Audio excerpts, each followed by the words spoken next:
আসসালামু আলাইকুম। স্বাগত সবাইকে আমার আজকের পর্বে। তৈরি করে দেখাবো ফুচকা। খেতে পছন্দ করেন এমন মানুষের অভাব হবে না, কিন্তু ঘরে এই ফুচকাটা তৈরি করতে গেলে পড়তে হয় নানা বিপত্তিতে। আবার অনেকের মতে ঘরে তৈরি ফুচকায় নাকি দোকানের মতো স্বাদ আসে না। তাই আজকের ভিডিওতে আমি দেখিয়েছি কিভাবে পারফেক্ট ফুচকার শেল তৈরি করা যায়, আর সেই সাথে এর ভিতরের টকটা আর পুরটাকেও পারফেক্টভাবে তৈরি করা যায়। আশা করছি আপনাদের সকলের কাছে আজকের রেসিপিটা সহজ লাগবে। ফুচকা তৈরি করার জন্য প্রথমে বাইরের শেলটাকে তৈরি করতে হবে। তার জন্য একটা বাটির মধ্যে নিয়ে নিলাম আধা কাপ পরিমাপে ময়দা, আর সেই সাথে নিলাম আধা কাপ পরিমাপে সুজি। আধা চা চামচ দিয়ে দিলাম লবণ, 1/4 চা চামচ দিয়ে দিলাম বেকিং সোডা, 1 চা চামচ দিলাম তাল মাখনা। এবার সব কিছুকে একসাথে মিশিয়ে নিচ্ছি। অনেকের মনে প্রশ্ন জাগতে পারে তাল মাখনা ছাড়া ফুচকা ফুলবে কিনা। ফুচকা ফোলার সাথে তাল মাখনার কোনো সম্পর্ক নেই। খামিরটাকে আপনি পারফেক্টভাবে তৈরি করতে পারেন, তাহলে ফুচকা 100% ফুলবে। তাল মাখনাটা পুরোপুরি অপশনাল, আপনারা চাইলে ব্যবহার করতে পারেন, আবার চাইলে বাদও দিতে পারেন। এবার অল্প অল্প করে নর্মাল পানি দিয়ে একটা খামির তৈরি করতে হবে। তবে ফুচকা তৈরি করার জন্য খামিরটাকে কোনোভাবেই নরম করে মথে নেওয়া যাবে না, একটু শক্ত করে তৈরি করে নিতে হবে। আর ফুচকা 100% ফোলার প্রধান শর্ত হচ্ছে এর খামিরটাকে শক্ত করে তৈরি করা। এর মধ্যে কিন্তু খামিরটা তৈরি করা হয়ে গেছে। এবার একটা ভেজা নেংড়ানো সুতি কাপড় দিয়ে আমি এই খামিরটাকে আধা ঘন্টার মতো রেস্ট রেখে দিব। আধা ঘন্টা পর আমরা যে খামিরটাকে একটু শক্ত করে মথে নিয়েছিলাম, সেই খামিরটা কিন্তু আগের থেকে একটু নরম হয়ে এসেছে। এবার এখান থেকে একটা লেচি আমি কেটে নিয়েছি। এবার এটা দিয়ে একটা পাতলা রুটি বেলে নিতে হবে। আর রুটিটাকে খুব বেশি পাতলা করার প্রয়োজন নেই। আমরা সাধারণত রুটি যেভাবে তৈরি করি তার থেকে একটু পাতলা করে এই রুটিটাকে বেলে নিতে হবে।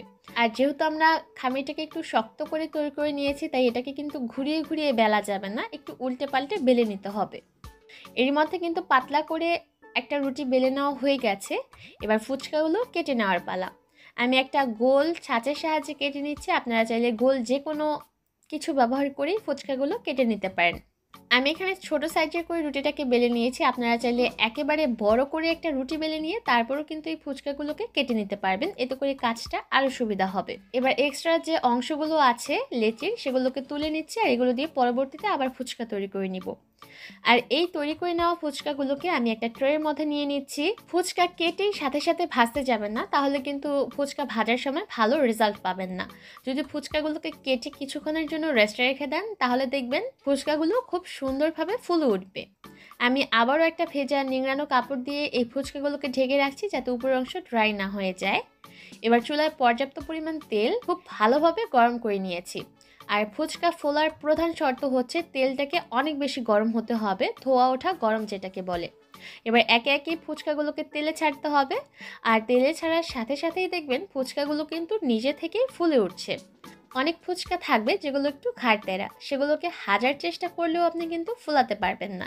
তবে বেশিরভাগ ফুচকাই কিন্তু খুব সুন্দরভাবে ফুলে উঠবে। একটা ব্যাচে আপনি যতগুলো ফুচকা দিতে চান ততগুলো ফুচকা যদি দিয়ে দেওয়া হয়ে যায়, তখন চুলার আঁচটাকে হাই হিট থেকে কমিয়ে মিডিয়ামে করে দিতে হবে। আর মিডিয়ামে করে দিয়ে এই ফুচকাগুলোকে কিছুক্ষণের জন্য ভেজে নিতে হবে। কোনোভাবে কিন্তু একদম চুলার আঁচ বাড়িয়ে দিয়ে এই ফুচকাগুলোকে ভাজতে যাবেন না, তাহলে নামিয়ে নেওয়ার সাথে সাথে কিন্তু ফুচকাগুলো নেতিয়ে পড়বে। প্রথম অবস্থায় চুলার আঁচ থাকবে একদম হাই হিটে, আর যখন ফুচকাগুলো তেলে ছাড়া হয়ে যাবে তখন চুলার আঁচ মিডিয়াম করে দিয়ে উল্টে পাল্টে এই ফুচকাগুলোকে ভেজে নিতে হবে। এতে করে দেখা যাবে ফুচকাগুলোর এর বাইরের শেলটা অনেক বেশি ক্রিস্পি হবে, আর এই ক্রিসপিনেসও অনেক দিন পর্যন্ত বজায় থাকবে। এর মধ্যে কিন্তু আমার এক ব্যাচ ফুচকা ভেজে নেওয়া হয়ে গেছে, আর এই ফুচকাগুলো ভেজে নিতে আমার 5 থেকে 6 মিনিটের মতো সময় লেগেছে। এবার একইভাবে করে আমি পরবর্তী ফুচকাগুলোও ভেজে নিব। এবার একটা ফুচকা আপনাদের ভেঙে দেখাই, আর দেখে নিশ্চয়ই বুঝতে পারছেন এটা কতটা ক্রিস্পি হয়েছে। আর এই ফুচকাগুলোকে আপনারা একটা এয়ারটাইট কন্টেনারে রেখে কমপক্ষে 1 মাসের মতো সংরক্ষণ করতে পারবেন। 1 মাস পর্যন্ত কিন্তু এই ফুচকাগুলো মুচমুচে থাকবে। এবার চলে যাচ্ছি ফুচকার ভিতরের পুরটা তৈরি করার জন্য। তার জন্য আমাদের প্রয়োজন পড়বে ডাবলির ডাল। আর এই ডালগুলোকে আমি 5 থেকে 6 ঘন্টার মতো পানি দিয়ে ভিজিয়ে রেখেছিলাম। খুব ভালো হয় যদি আগের দিন রাত্রে ডালগুলোকে ভিজিয়ে পরের দিন রান্না করা হয়। এবার এর মধ্যে আমি সামান্য একটু লবণ দিলাম। আমি এখানে 500 গ্রাম ডাবলির ডাল ব্যবহার করেছি। এবার এই ডালগুলোকে পর্যাপ্ত পরিমাণ পানি দিয়ে সিদ্ধ করে নিচ্ছি। ডাবলির ডালগুলোকে আমি সিদ্ধ করে নিয়েছি, আর দেখে নিশ্চয়ই বুঝতে পারছেন ডালগুলোকে কিন্তু আমি একেবারে ভর্তা করে ফেলিনি। কিছু ডাল আস্ত আছে, আবার কিছু ডাল একটু মাখা মাখা হয়ে গেছে। আর এভাবে করেই আপনাকে ডাবলির ডালগুলোকে সিদ্ধ করে নিতে হবে। এবার ডালটাকে ভালোভাবে ঠান্ডা করে নিতে হবে। আর এই ফাঁকে ফুচকার জন্য তেঁতুলের টকটা তৈরি করব। তার জন্য একটা বাটির মধ্যে হাফ কাপ পরিমাপে নিয়েছি তেঁতুল। এটাকে 1 কাপ পানির মধ্যে ভিজিয়ে রাখছি, এতে করে তেঁতুলগুলো একটু নরম হয়ে আসবে আর চটকে নিতেও সুবিধা হবে। এবার হাতের সাহায্যে খুব ভালোভাবে তেঁতুলটাকে চটকে নিয়ে এর থেকে মাড়টাকে বের করে নিতে হবে। আর অবশিষ্ট যে আঁশ বা বীজগুলো থাকবে সেগুলোকে ফেলে দিতে হবে। আজকের তেঁতুলের টকটাকে আমি একটু ঘন করে তৈরি করছি, আপনারা চাইলে এর মধ্যে সামান্য একটু পানিও যোগ করতে পারেন। এবার এর মধ্যে দিয়ে দিলাম 1 টেবিল চামচ চিনি, সামান্য একটু দিয়ে দিলাম লবণ, 1/4 চা চামচ দিয়ে দিলাম বিট লবণ, 1 চা চামচ দিয়ে দিলাম জিরার গুঁড়া, 2 চা চামচ দিয়ে দিলাম চিলি ফ্লেক্স, 2টা কাঁচামরিচকে আমি মিহি কুচি করে কেটে নিয়েছিলাম সেটা দিয়ে দিলাম, আর 1 চা চামচ দিয়েছি লেবুর রস। আমি লেবুর রসের সাথে সামান্য একটু লেবুর খোসাও দিয়েছি, যেটাকে লেমন চেস্ট বলা হয়। এবার সব কিছুকে একসাথে মিশিয়ে নিচ্ছি। আর ভালোভাবে মেশানোর পর তেঁতুলের টকের কনসিস্টেন্সিটা কেমন হয়েছে আপনারা নিশ্চয়ই দেখতে পাচ্ছেন।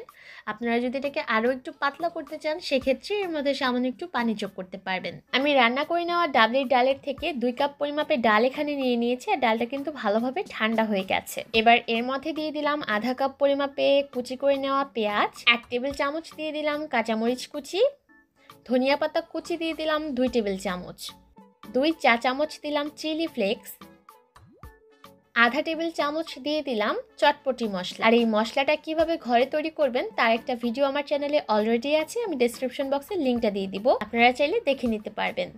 সবশেষে দিয়ে দিলাম 2 টেবিল চামচ তেঁতুলের টক। যদিও আমরা ফুচকাটা তেঁতুলের টক দিয়েই খাবো, কিন্তু ভিতরের এই পুরটা মাখানোর সময় যদি একটু তেঁতুলের টক ব্যবহার করেন তাহলে ভিতরের পুরটা খেতে বেশি ভালো লাগবে। এবার আর কিছুই না, সব কিছুকে একসাথে ভালোভাবে মিশিয়ে নিচ্ছি, আর ভালোভাবে একটু থেতলে নিচ্ছি যাতে সব উপকরণ একসাথে মিশে যায়। আর ডালের এই মিশ্রণটা মেশানো হয়ে গেলে চলে যাচ্ছি ফুচকাগুলো তৈরি করার জন্য। তার জন্য একটা ফুচকা হাতে নিয়ে বুড়ো আঙুল দিয়ে মাঝ বরাবর দিয়ে একটা গর্ত করে নিচ্ছি, তারপর একটু ডালের মিশ্রণ দিয়ে দিচ্ছি। আর একইভাবে করে আমি বাকি ফুচকাগুলোকেও তৈরি করে নেব। ব্যাস, তৈরি হয়ে গেল স্কুল গেটের মামাদের মতো ঘরে তৈরি পারফেক্ট ফুচকা। একইভাবে করে আমি বাকি ফুচকাগুলোকেও তৈরি করে নিয়েছি, আর তার সাথে দিয়েছি তেঁতুলের টক, সাথে একটা ছোট্ট চামচ, আর নিজের স্বাদ অনুযায়ী উপর থেকে ছড়িয়ে দিচ্ছি কিছুটা পেঁয়াজ কুচি আর ধনিয়া পাতা কুচি। আর সবশেষে ফুচকার উপরে দিয়ে দিলাম গ্রেট করে নেওয়া সিদ্ধ ডিম। ব্যাস, এবার আর কি, একটা করে ফুচকা হাতে নিন, এর মধ্যে একটু তেঁতুলের টক দিয়ে দিন আর মুখে পুড়ে নিন। যারা মনে করেন দোকানের মতো করে ফুচকা ঘরে তৈরি করা যায় না, তারা চাইলে এই রেসিপিটা ফলো করতে পারেন। আমার বিশ্বাস আপনারা কিছুটা হলেও উপকৃত হবেন। আশা করছি আমার আজকের এই সহজ রেসিপি আপনাদের কাছে ভালো লেগেছে। আজকের মতো এখানে বিদায় নিব। সবাই অনেক ভালো থাকবেন। আল্লাহ হাফেজ।